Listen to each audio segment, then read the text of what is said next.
What I would recommend to all of you is to just stop caring, because if this is the level of writing that Feige is encouraging, then it's pointless getting invested in characters or storylines, because the writers will just change them in order to make them fit the newest plot, and the horde of visually illiterate baboons will just keep soaking it up. You know, there's a saying that no one ever goes out of their way to intentionally make a bad film.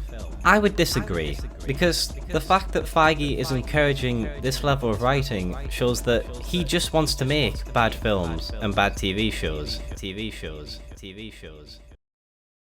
So, over a year ago, I made a video talking about the individual known as Michael Waldron, a writer for the MCU who had written the first season of Loki, and then after that he was given the responsibility of writing the second Doctor Strange movie, Multiverse of Madness. Now, the point of that video was to highlight just how badly this man had completely messed up the projects he was given. And while that might sound harsh, I guarantee you I had more than enough evidence to justify my opinion. Now, that video is free for you to watch. It wasn't my goal to do a deep dive into the series because many others had already done so, especially when it came to Mauler's Doctor Strange video. The point of my video was to highlight some of the key flaws in the writing that completely ruined the projects he was assigned to.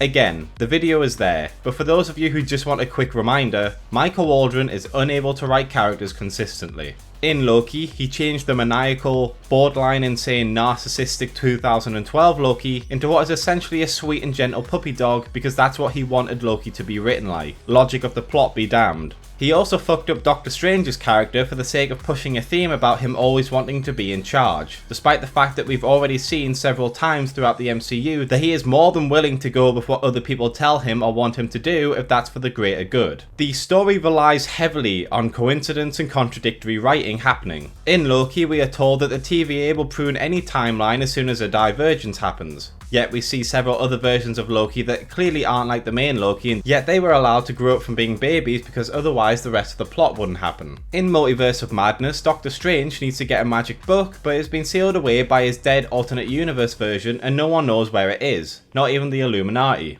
Despite the fact that Charles Xavier can read minds, and despite the fact that it was used during Thanos' invasion and then put back afterwards, with Doctor Strange being dead at the time, meaning that one of the Illuminati had to put it back themselves. In short, inconsistent characters, stories that rely on contrivance and contradictory information, themes that don't work in the slightest, and constantly breaking up the drama of the story for jokes that are mildly amusing at most and completely fucking awful at worst. So when I learned that this man was going to be the writer for Sceret Wars, I was dreading to hear about it. Because I knew it would just be a random series of arbitrary bullshit with characters that would be completely contradictory to their personalities, both from previous movies they were in and in the exact same movie.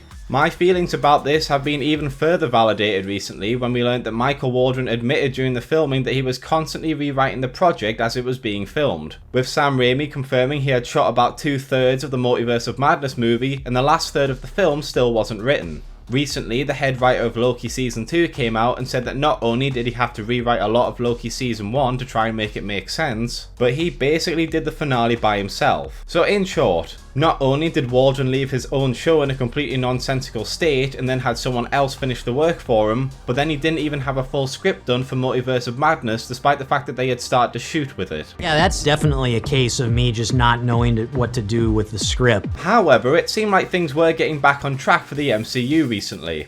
Now don't get me wrong, I know that since Phase 4 and 5, Hawkeye and Guardians of the Galaxy 3 have basically been the only projects that have been decently written, and even then that Hawkeye finale wasn't exactly the greatest thing ever. So it was already a massive loss for them in terms of products that they have already put out. But it seemed like after their recent failures, Marvel was going to try and reform their strategy so they weren't rushing projects out the door.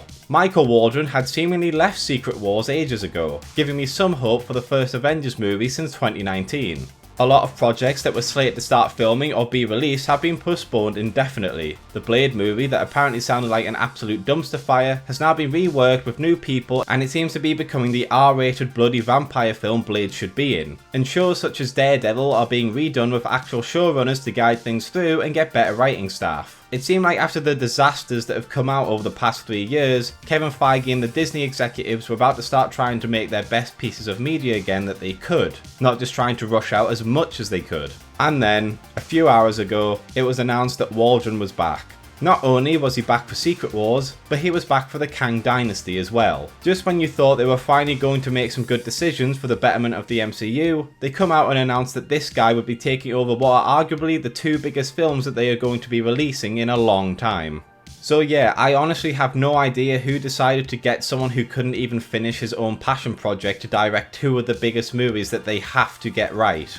I think it's fair to say that literally no one over at Disney has a fucking clue what's going on with this franchise. And while I still think it'll do well, because I know a lot of people don't really do research into movies before they go see them, they just look at the trailer and decide if it's worth it, but I genuinely think after the backlash that Multiverse of Madness received, attaching Waldron's name to your script is one of the worst things you could possibly be doing if you're trying to get hyped up for the next Avengers movies, encouraging cynical fans and new viewers to come see it. But that's what they decided to fucking do. So yeah, I think the MCU has pretty much lost all the hype and goodwill it had earned over the decade and a half that it's been around. And I genuinely look forward to seeing how the executives and Feige react when audiences continue to not want to see these movies, because they're just clearly badly written just by the trailers.